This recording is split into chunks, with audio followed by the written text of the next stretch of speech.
So, good morning from a sunny Wirral, hence the best top. Don't judge, please.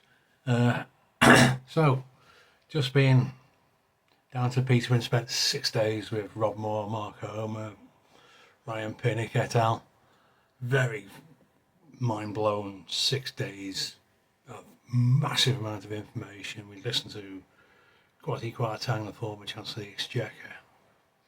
And yeah, he was quite impressive speaking. I don't agree with his politics, but hey, I can appreciate the guy's very good speaker. He's got good mindset. He's very forthright in his views, etc. So I respect that. Politics aside, he was spot on as a speaker.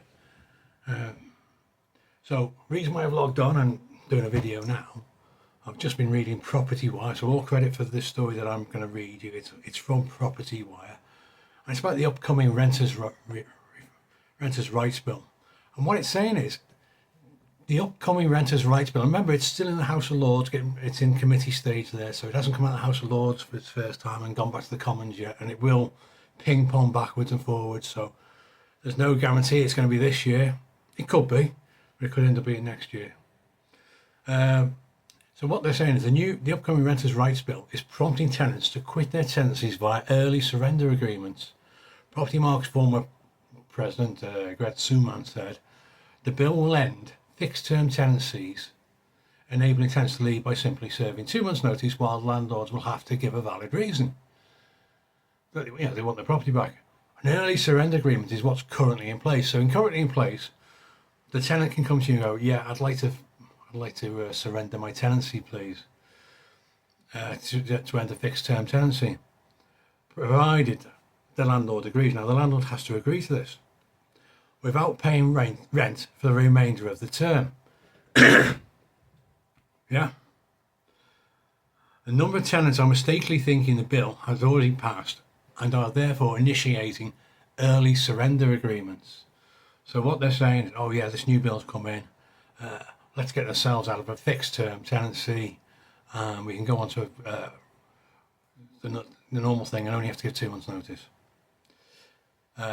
Suman urged landlords to avoid agreeing to them unless they are exceptional circumstances. After all, these fixed terms are likely to go, disappear in a few months' time, maybe. Suman said there must be a valid reason why landlords may want to waive their rights before they lose their rights. So yeah, this is where you got to be careful. For example, if a landlord's selling in the future, it may suit the plans to agree to an early surrender agreement. Agreeing to an early surrender agreement increases their risk of getting fined, experiencing loss of revenue and additional expenses which they may not be able to cover. And the reason for this, they've seen tenants turn on the landlord as soon as an early surrender agreement has been signed. Once tenants are no longer contractually bound, they sometimes feel emboldened to act unreasonably or even make threats. So what might have been a good tenant at one point when you had him under a contractual agreement suddenly becomes your nightmare tenant. It's a good reminder to document everything and wherever possible ensure mutual surrender terms include clauses about post-surrender conduct or settlement of disputes. So, cover your back. The Tenant Fees Act became law on the 1st of June 2019, as we know. Its rules stop letting agents and landlords from charging fees to tenants in England and Wales and establishes a cap for tenancy deposits. However, it has had unintended consequences, Suman warns, as a recent first-tier tribunal decision as administered by HM Courts and Tribunal Service, where the tribunal judge ruled that charging early exiting tenants for lost rent and agency fees constituted a prohibited payment. Of words, you can't do it under the Act. So you can't, once you've signed that surrender agreement, you can't charge them for fees or lost rent.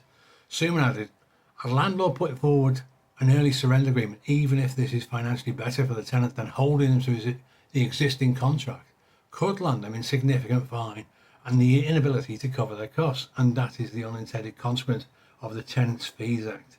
So I don't know what your thoughts are on this. I think for me, if they're in a fixed term, they stay in a fixed term unless it's exceptional circumstance. And then I think you've got to have those clauses written in, haven't you? You've got to have the clauses that, you're not going to start acting, or clauses how to settle disputes. It's got to be in black and white. I'd prefer not to surrender tenancy, waive that right. Keep whatever right you've got for now. But this is potentially some of the unintended consequences coming forward. And so I'd like to know what your views are on it. Were you aware of the early surrender agreements? I hate them, put these tongue twisters in there. Were you aware of the early surrender agreements? Are you aware of tenants being able to put them forward?